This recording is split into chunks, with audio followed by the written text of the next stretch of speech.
All right, guys. Well, great to have each and every one of you today. I've got our good friend Kim Beckham here, and Kim and I, man, we've known each other for several years now, and you've also spoken at our Lead on Purpose events for the last 3 years. Of course, we have a mutual acquaintance, Joe Byers, of course, and of course, your son-in-law. Right. But for those of you who may not know Kim, this is Kim Beckham from Collaborative Leadership. Kim, how long have you been really teaching leadership? How long have you been doing leadership yourself? Well, I've been doing leadership myself, been in training almost from the very beginning. I like to talk about going to seminary when I was 19 years old and getting my textbooks. Back in the day, they gave out textbooks, and I saw a little rotating uh, paper book stand. Some will remember that, and they had the paperback books on it. And I saw one that caught my eye called Success Unlimited. And I picked that up. I can still see it. I still have it. I paid $2.95 for it, and it was which was not cheap in those days. But it was about leadership, and it was about how to manage your time, how to build a network, how to keep your mindset right. And I fell in love with it right then and there.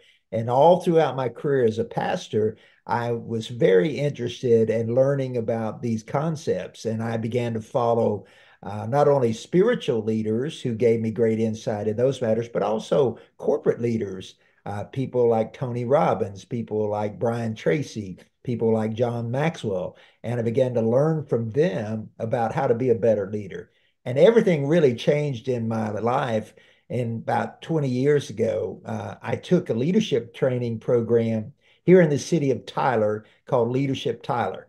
And it is a program designed to develop leaders for the city. And it's a 9-month program. You have to candidate for it, you have to get accepted. And I was fortunate to get in. And in that class, there was education about the city and meeting and greeting people in the city, but there was also skills building component. Mhm. And one of the things that came out of that was the understanding of how to build teams. And I've been a pastor for over 25 years, and we had a successful church, as you know, but Mhm. it wasn't growing like we hoped. And honestly, I didn't understand how to build teams.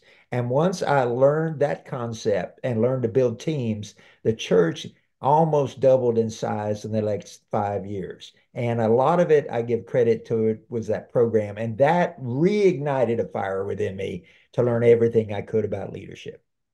Well, and I'm going to say this, being a pastor, you can learn a lot about leadership, about how dealing with volunteers. I've heard this said before that, having leverage over people as far as an ideal of a paycheck is one thing. Right. Trying to lead volunteers, man, that's a totally different thing.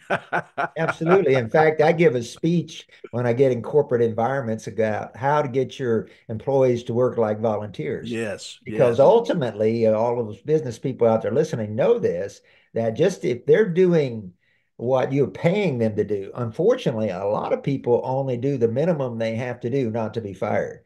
And it's only the employees that go above and beyond what's expected Mhm. that gain you great customer reviews and gain you that return customer. So you have to have a volunteer attitude among paid employees. So you got to teach them. And so you and I have a lot of knowledge about how to work with volunteers, and we can help them.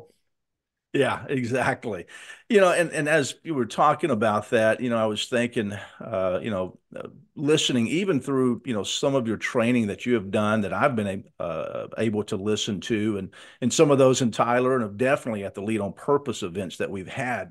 Listening to you, I was going to ask you this question: what are some important things, you've learned really in your leadership journey? Boy, there's so many, Scott, but I think one of the things that I have to get is my own mindset right. That was the first big concept because one of the key concepts of my training is if you change your thinking, you change your life. Yeah. We are thought motivated. The way God wired us is first we think a thought that creates a feeling, which puts energy into action, and then we get something done. But first it's with a thought. So if you don't like the results you're getting in your life, the first step is to think a new thought. And Hmm. we got to change our thinking. Well, once I realized that if I changed my thinking, I could change the results I was getting, that the real battle of leadership started with Kim Beckham. It wasn't about Central Baptist Church. It wasn't Hmm. about Kim Beckham collaborative leadership. It was Kim Beckham. I had to get out of my own way. I had to learn to dream bigger, and think in new, empowering ways, learning how to handle failure. All these things are mindset issues. Yes. And learning that was probably the greatest um, thing about leadership beyond building teams was I had to get out of my own way. And that's one of the things I try to teach people, how to get out of your own way. Hmm. Yeah, and I think with every leader, and I know him even in my life, the thinking, in some of the bad thinking that we've had to overcome. I've had to unlearn some things so that Yes, I can relearn some things. And thinking is one of those. Because we come from a place, many times we all have different perspectives, how we grew up, the environments and things of that nature. So all of us see the world a little bit differently. But one thing I have learned is that, in my life, how I think and how I've thought in the past has been a limit, almost a lid to my growth, my personal growth, my leadership growth, and sad to say, even my organizational growth. And so, absolutely. you're right on target with that. Thinking is such a big key in all of our lives of how we can rethink our stinking thinking.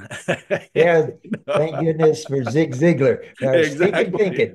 And he's actually, I actually teach a lesson on that, lifting the lid off your life. And that's the last session of my first year course. But you were absolutely right.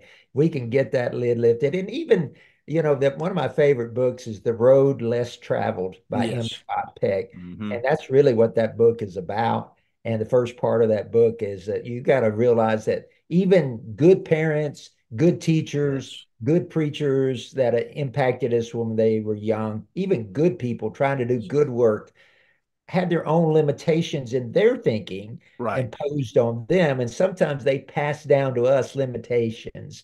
And we have to realize those things, according to Scott Peck, and redraw the map of how life works in our brain and get those limitations out of the way. That's it. Exactly. Exactly. One of the things, that we look at for leaders, and we all like to hear successes from leaders. We all like to know, hey, how did you get to where you are today? And what things did you, have to overcome? And one of the things that I've learned for me is really trying to learn from other people's failures, Ah, and understanding, hey, what decisions or what things did you have to overcome? What failures did you have in your life? And so I want to kind of propose that question to you, Kim. How has failure really shaped your life, moving forward now? well, definitely failure has been that double-edged coin there, and you're like double-edged sword. I hate to fail, I hate to not do well, but I've learned that failure is part of the process Hmm. and that it's not something to fear and not something to try to avoid at all costs, because the reality is we're all going to fail. Right. I remember one of the biggest failures I had as a leader at our church was I wanted to put on a big stewardship conference, and the Yeah. pastors and people out there understand that word means raising money conference. And so we Hmm. were going to have a raising money conference, and so I thought, well, the way to get the crowd out, I'm going to share the budget with them and challenge them to give. Well, I'm going to do something nice for them. And so I'm struggling. The church is struggling financially, but I need to get the budget up. So I'm going to invest some money to get a big crowd. And so I decided to put on a big event at a local country club and where we'd have a very nice meal Yeah. and spend a lot of money per head, but church would provide that and get a big crowd out there on a Sunday night. And then if I could get that budget presented and the good challenge, then we'd make back the money we spend in a hurry and we'd move on into the new year. Well, we put this on at a local country club, promoted it, did it. And I'm going to tell you, I had a terrible attendance. It was embarrassing. We booked the place for about 90 people, 45 couples. We Hmm. had 10 couples show up. We didn't even, it was, and that five of them were staff couples. I mean, and it was a free meal at a beautiful country club. Spent, I think, Oh, in those days it was probably yeah, $5,000, yeah. $10,000 we didn't have, Half, uh-huh. and we had it, and it was a complete bomb, a complete failure. And I came out of that thing and had to go back to my leadership board and go, I just spent all this money and it didn't work, and I'm sorry, but you know what I learned from it, and Yeah. what I learned was, people. I might think it would be a great idea to go out and eat at a nice country club, but the Yes. people I was leading, and for several different reasons, it wasn't a good idea. Right. And so what we did is we learned from that. We made some tweaks for next year's program. We decided to do it in-house, Hmm. cater in the meal where they were used Hmm. to. And anyway, we had the attendance we should have had the first Yes. year. We had a Yes. huge attendance, raised our Yes. budget, Yeah. but the failure, though embarrassing, and I had to admit and say, I'm sorry, I blew this and spent Yeah. all this money, also was a learning opportunity Yes. we took from that. And we didn't make that same mistake again. We No. moved forward, but of course, now I'm much more comfortable with the idea. I'm going to make some mistakes. Hmm. And one of my friends who's very successful and has built a multi-million dollar business said, I look at mistakes as the curriculum. No, no, he said the tuition. I look at mistakes as the tuition pay in the school of life. That's true. And he said, and I just hope to be able to survive the tuition and learn and go forward. But he has obviously done very well. But that's another way of saying don't Yeah. fear failure. It's That's just true. part of it. You're going to Hmm. have to pay some tuition. But as long as you understand, I think John Maxwell says, is, as long as you don't quit, failure is just a learning That's experience. it. That's it.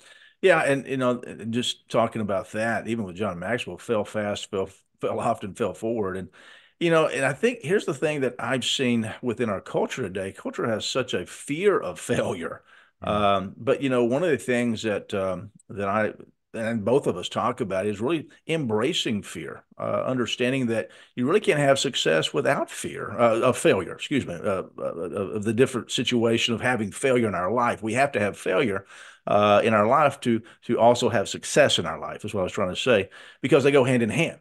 I mean, our whole life is about failure. I tell even some of our teams many times that as we began in this life, we fail. None of us, came out of the womb walking and running and all those things. What do we do? We failed our way to do those Yeah. things. We Yes. we tried to stand up and fail. We tried to Yes. take our first step and we fail. We Yes. started running and we failed. We tried to ride a bike and fail. I That's mean, right. everything in life is about failure. And then somewhere between elementary school, I don't know, maybe in that time frame, that failure, oh, that's a bad thing. You can't fail. There's please don't fail at all. And I think we've done ourselves a disservice in that ideal of putting such a negative connotation on failure. Granted, we're not trying to fail. Nobody is trying to fail. We're trying to succeed.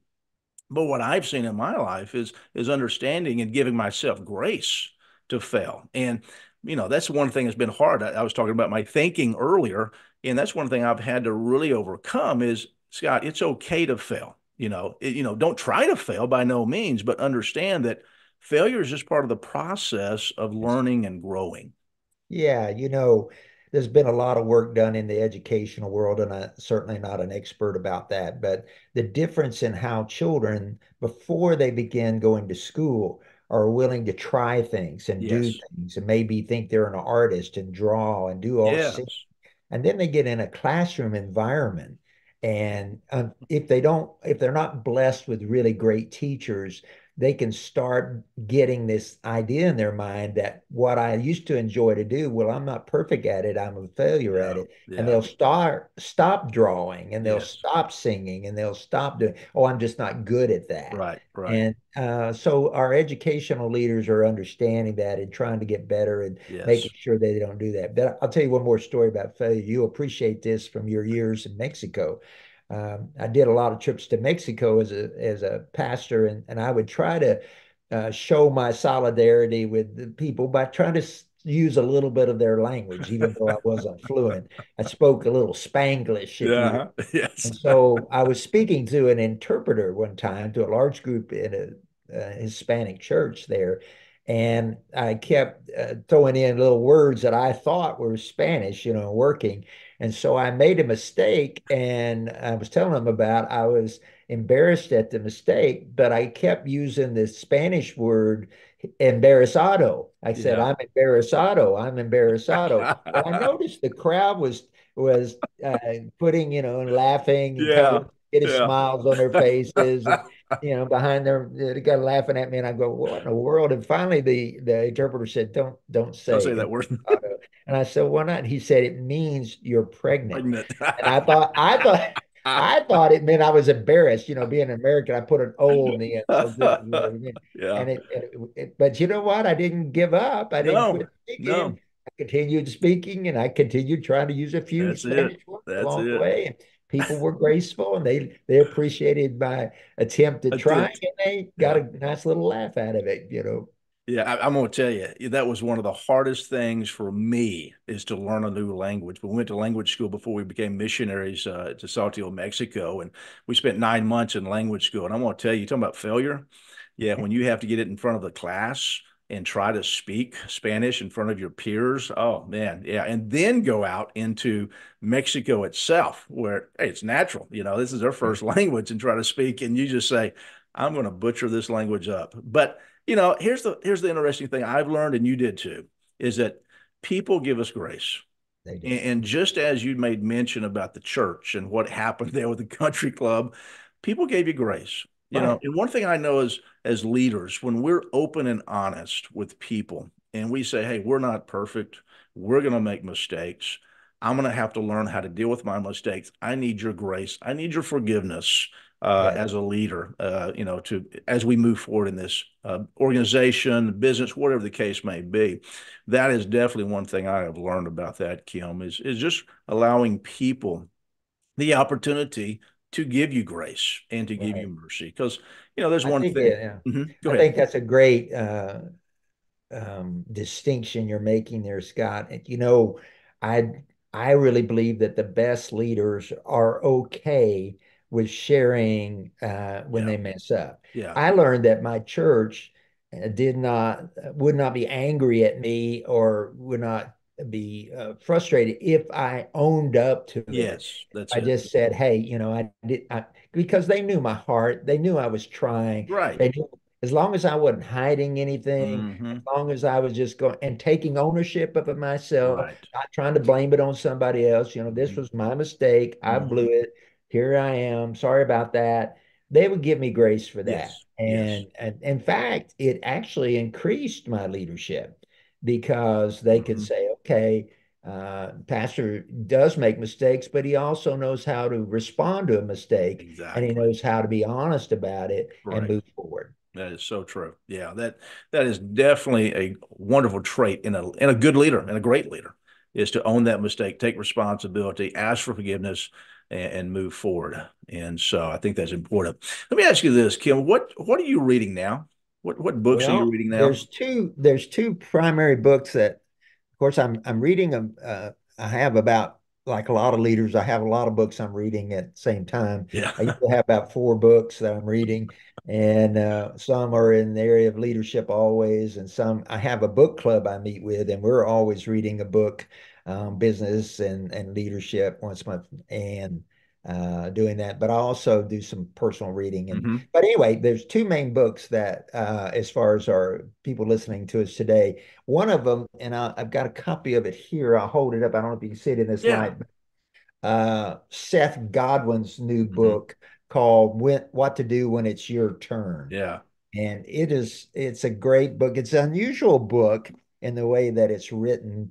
It's given a lot of pictures and a lot of more big concepts and not as much text, but it really catches your attention. But I found it quite stimulating about areas. In fact, I was just reading that section today about failure and overcoming the fear of failure. Hmm. The Hmm. second one is The Wisdom of the Bullfrog. And this is a book by Admiral William McRaven. And he was the commander of the Navy SEALs for about 10 to 15 years, or Okay. maybe longer. And the nickname they have for the commander of Navy SEALs is Bullfrog because they're frogmen. And so he gives you about 17 different lessons on the wisdom of the bullfrog, and they're everything from learning leaders eat last to every day. The only easy day was yesterday, but it just got a lot of great concepts Yeah, about leadership. In fact, we're using it in a couple of my classes this year as the textbook that we're studying together. that's great. Now you do trainings throughout the year, don't you? Tell us a little bit That's about right. your trainings right now. Well, I started about 5 years ago. I wanted to see if I could put together a leadership training class and see if people would come to it. And I just came up with some concepts and ideas and invited some people. And I was very delighted to find I had 5 different people sign up to take this class. And we did things, a lot of what we talked about this morning about mindset, about change your thinking. One of the primary things in that class and one of the most successful lessons is on goal setting and the Mhm. power of setting goals and attaining goals.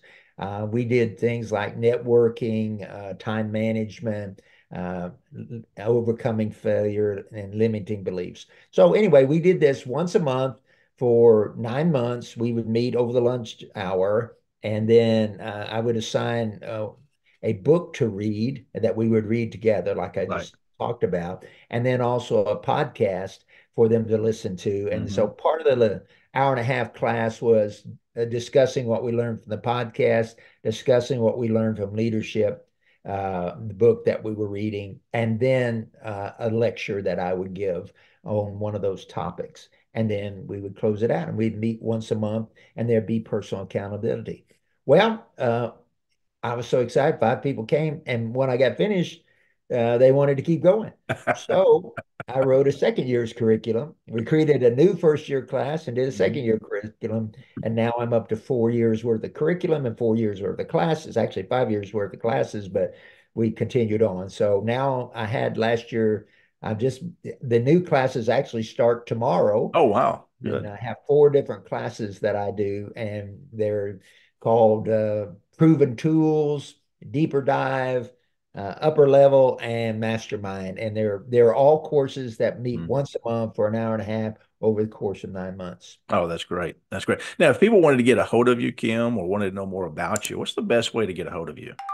Well, there's two things. One or several, like everybody else. There is a website if you want to get a big overview of what I'm doing and contact me through the website, and that is kimbeckham.net. Just Mhm. my name, kimbeckham.net, and you can go right to it, see a website, tell you all about what I'm doing, as well as executive coaching and speaking books, all the stuff is on that website, kimbeckham.net. My email is Kim Beckham or Kim B Associates at gmail.com. Okay. So Kim B, letter B, associates at gmail.com.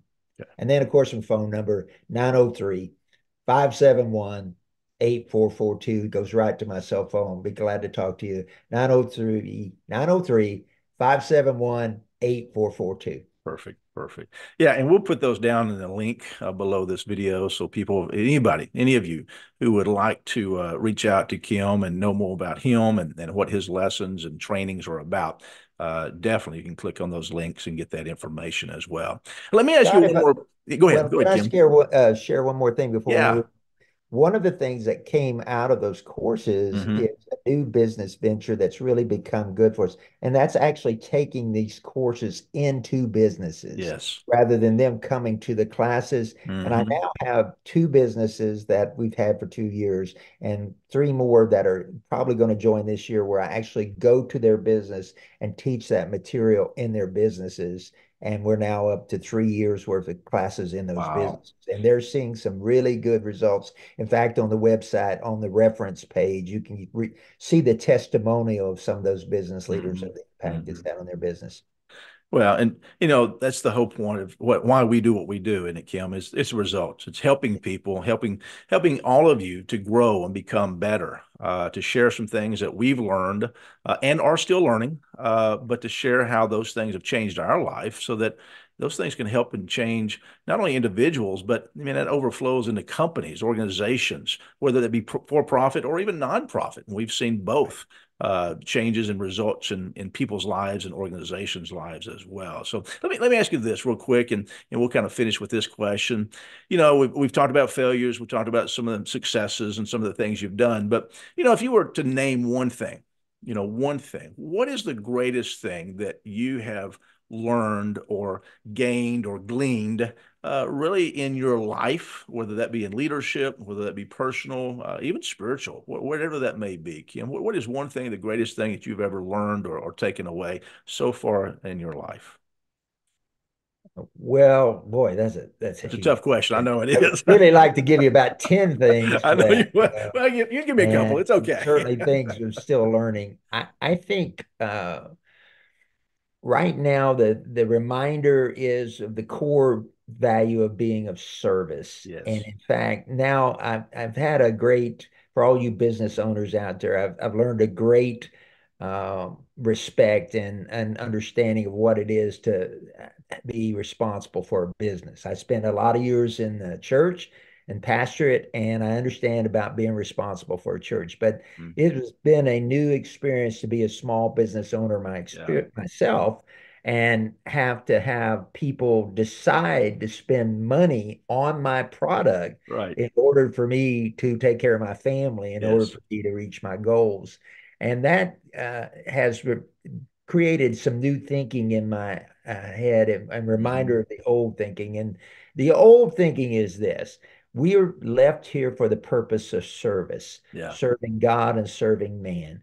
And outside of my relationship to Jesus Christ, the greatest thing that motivates me is trans making an impact and Hmm. serving other people. If That's I it. can help other people. Now, sometimes I think in the desire to be successful and my short-term goals, I could forget that. And I Yeah. could start thinking, I got to get this person to do this or this company to come on board or that other, and let my thinking slip over into it's all about me. Hmm. And one of the things that God's reminded me, it's really never all about you, Kim. It's about, blessing these people. And so my prayer this year has been, Lord, just let me be of service. And Yeah. I only want the clients that you want me to have. And I Right. only want the clients that I can truly make a positive impact in their business and in their life. Hmm. And, and God will take care of the rest. And so that has been a good reminder to me to put service as my driving methodology, my driving motivation, not whether or not I hit the particular numerical goals. Yeah, yeah, yeah. And I think that goes back to I guess it was Zig Ziglar that said, "You help enough people get what they want, you'll always get what you want." But the focus is not on you getting; the focus is on you giving, and Absolutely. that is so true in all of our lives. Well, hey, it's something new this year that's coming up. You've been with us for 3 years doing Lead on Purpose events. Yeah. And now, what we've been talking about is possibly doing one in Tyler. What are your thoughts going forward doing that as well, Kim? Absolutely, and I have loved the events we've done together there in and at Tempest and at Kilgore, and it's been so much fun and exhilarating to meet those leaders as they come together. And so I have shared with you that I want to do one of my own, Yes, and I definitely. want you to come join me in October this year. And we're going to set a date here, and we'll get those dates up. But as soon as I square it away with the Yes. event center, but we're going to try to put our own Yeah, Lead on Purpose event here in Tyler, Texas in October of 2024. So have people put that on their radar. And if definitely. they're in this area, and I think you and I have already talked about this, Hmm. that you're going to continue with yours. Yes. So if they, for some reason, cannot make your event on the Hmm. day you have it, if they can drive on over That's to it. Tyler, It's they not can very catch far. mine. And yeah, not very far. Or maybe they have friends and Yeah, coworkers, people in Tyler that would benefit from our meeting. We could have them both. So definitely. yes, that's exactly a big dream this year. Yeah, I'm really looking forward to that. It was a great partnership that you and I have done for the last 3 years, and I'm continuing to look forward to partnering with you in some other areas. And so it's going to be great. It's going to be a Yeah. great year. So for those listening, hey, just remember that if you want to know more about Kim Beckham, below this video will be links to how to get in contact with him. And we appreciate you, Kim. Thanks so much for joining us today and all that you're doing, making an impact in people's lives. And really, that's what leadership is about. Leadership is influence, nothing more, nothing less.